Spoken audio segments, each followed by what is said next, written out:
My earliest memory is watching on television, and it was 1963, it turns out, and it was Jack Nicklaus who won.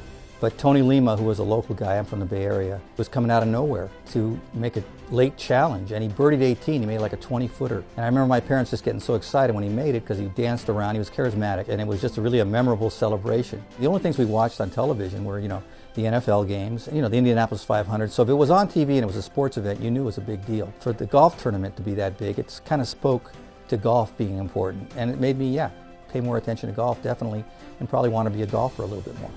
More so than any specific player winning or losing, it was the majesty of this miracle course. It was so green, it was so bright, and there was this whole half of it they wouldn't even show you. It just sort of added to the big mystique.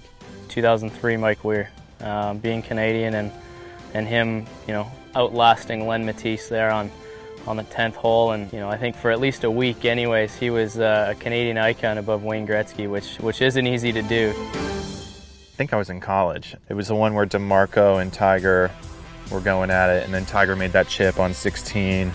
Unreal. I mean, I remember where I was when that happened. That was my first Masters moment.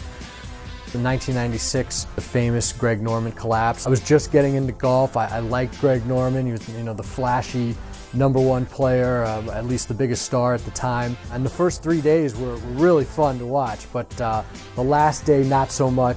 I think it was the first time I realized just how helpless you can be as a golfer. I remember the '97 Masters. I think that's probably going to be the answer for a lot of people my age. I was 12 years old, really just starting to get into golf, and watching Tiger win in such an impressive fashion was incredible. To see a guy that was athletic and he was powerful and everything exciting, and it was special, it was awesome, and it was definitely the first memory I have of Augusta.